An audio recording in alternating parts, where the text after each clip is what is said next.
Keep the laughs alive this summer and get to Comedy Central's Another Frickin' Festival featuring Ronnie Shank from The Daily Show and the UK's Paul Foot, all your favourite Kiwi comedy talent and a couple from across the ditch. There's never been a better time to gather the crew. Book your tickets and get set for a big frickin' night of comedy in Queenstown. Queenstown, being as beautiful as it is, has made it a mecca for drone footage. But some of these out-of-town recreational UAV users don't realise... Hey, Edwardo, no. There are some areas in Queenstown that are no drone zones. With the help of Airways New Zealand, we're going to help inform this confused tourist, Edwardo. So right now, shouldn't really be flying your drone, hey? No, you can imagine someone now at 400 feet will be right in the way of that A320 coming into land. Got all the technical talk too. Technical talk. Tell me, is drone use getting popular in the area? Yes, it's getting very, very popular, and not just from the local people, but a lot of tourists bring drones. Now that they're so small and compact, someone can bring them over from overseas in their backpack. We find that we get more drone action because of the scenery.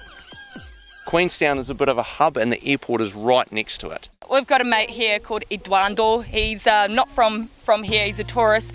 What are the top absolute no drone zones? Frankton Beach, no go. The shot over Edwardo, where the effluent ponds are and the river system down there, no go.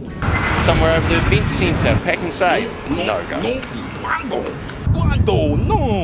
All drone operators must have the permission of the landowner to fly over them. So the main area to think about is if you want to operate out, within 4 kilometres of an airport, that's when the real rules start kicking in. What is the best way for Edwardo to, fly his drone around the area? Does he need to get permission? Well, the best way to do it is to go onto a website called airshare.co.nz, and it shows you the maps of the airport and also the maps of controlled airspace.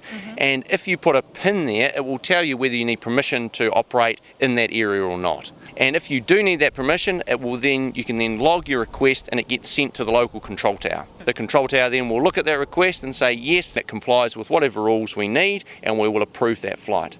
And then all you need to do is to ring up on the phone and say I'm about to make my flight, and we go perfect, it's approved, and we will make sure that we'll tell other aircraft that are operating low level in that area about a drone. We're also doing a trial which is from airmap.com, and you can log onto there and it's an app on your phone, so you can actually make that approval request a lot quicker, and it will also auto approve certain areas that are outside 4 kilometres from the airport.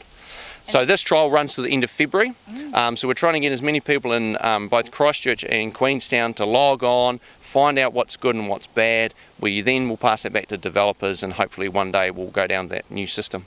So next time when a friend or tourist is about to fly their drone like a pirate, tell them to watch this video and have them ask themselves, is this an Edwardo no drone zone? So Queenstown Gardens. So Queenstown Gardens is outside 4Ks, but Queenstown Gardens is owned by the Lakes District Council, and the Lakes District Council are the property owner, so therefore you need their permission to fly over their land.